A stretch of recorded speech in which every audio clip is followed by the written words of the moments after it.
Most people step onto a cruise believing they'll follow every rule. But the truth? There are 12 rules nearly everyone breaks, quietly, casually, and sometimes with a grin, because the ship's design practically encourages it.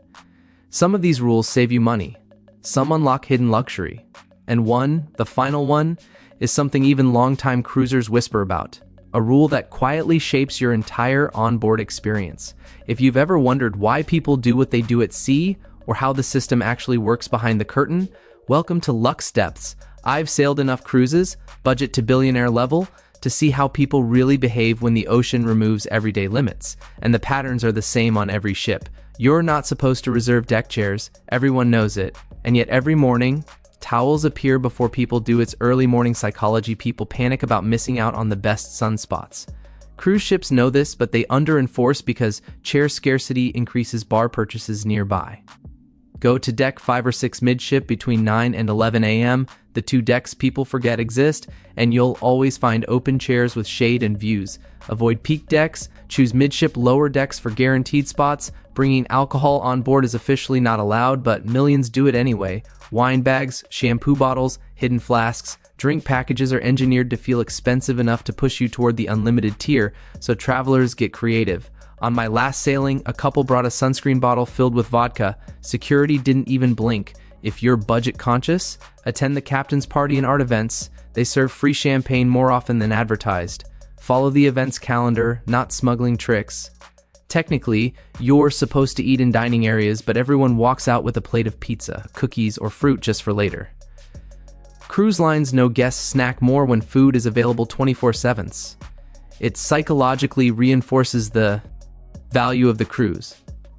Bring a small airtight container. It keeps your fruit or pastries fresh without making a mess. Use a compact container and enjoy guilt-free cabin snacks. After 10 p.m., noise should drop. Yet hallway laughter, late-night balcony music, and door slams continue. People lose track of time at sea, nights feel longer, responsibility feels lighter. I once walked past a cabin at 1 a.m. where a family was singing karaoke on a balcony. They genuinely forgot there were neighbors. Request a cabin between other interior cabins, away from stairwells and elevators. That buffer reduces noise by up to 70%. Choose mid-corridor cabins for quiet, uninterrupted sleep. Adults-only zones are supposed to be restricted, but many parents bring younger teens claiming they're almost adults. Cruise lines often design these areas to look open on purpose. Open spaces feel more luxurious, and restricting them too tightly reduces guest satisfaction. If you want a guaranteed quiet zone, head to the spa's thermal suite during port days. It's usually empty. Visit spa thermal rooms on port days for peaceful adults-only time. There is a correct flow direction at the buffet, but most people cut, merge, or approach from the middle. Buffets are intentionally designed asymmetrically to prevent crowd clusters, which unintentionally encourages people to enter from unconventional angles. Go directly to the international or salad sections first. They're always emptier and offer fresher food. Skip the main line. Start at peripheral stations for faster service. Certain rows in the theater are marked reserved, usually for VIPs or mobility needs, but once the show starts, guests quietly slide into them. Cruise lines over-reserve seats to avoid complaints, which means many sit empty, and people seize opportunities. Arrive 12 to 15 minutes before showtime, and staff will often release unused reserved seats to early arrivals. Be early and the reserved seats become available to you legitimately.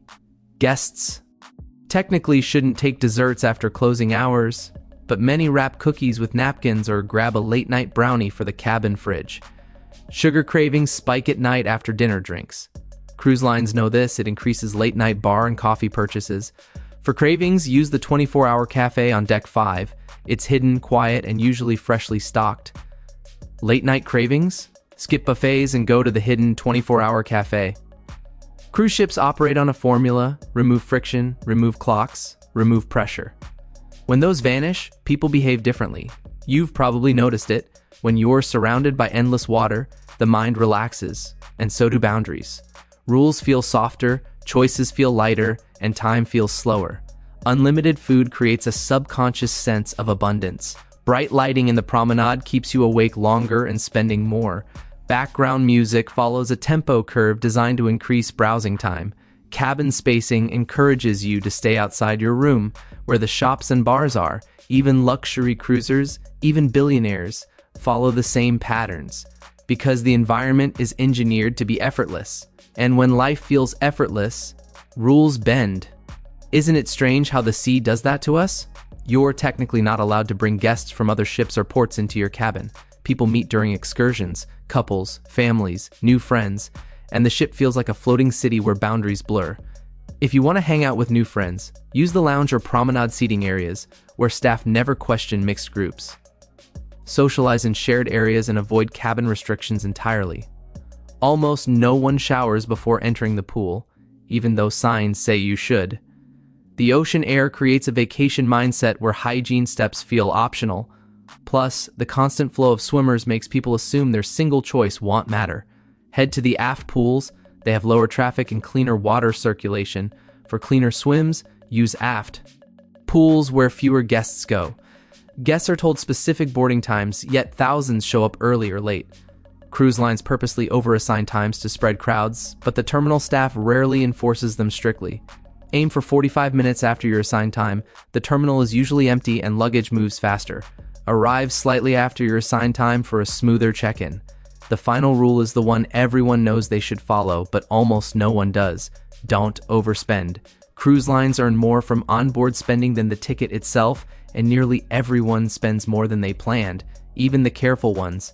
The ship is designed like a luxury casino. Subtle scents, warm lighting, soft carpets, relaxed signage, and seamless payment systems that never show you the real-time total. It's emotional, it's psychological, and it's incredibly effective. Set a daily spending limit on the app or at guest services. Caps prevent emotional purchases. Your best financial defense is a preset spending cap. If you understand this rule, you unlock the real luxury at sea: control. Because luxury isn't just what you buy, it's what you choose not to. If today's guide helped you see cruising differently, you'll love what's coming next. Remember, LuxeDepths isn't just about travel. It's about understanding the systems behind luxury and using them to your advantage. Subscribe for more hidden cruise secrets, billionaire travel psychology, and the truth behind luxury experiences. This is LuxeDepths, where luxury meets depth.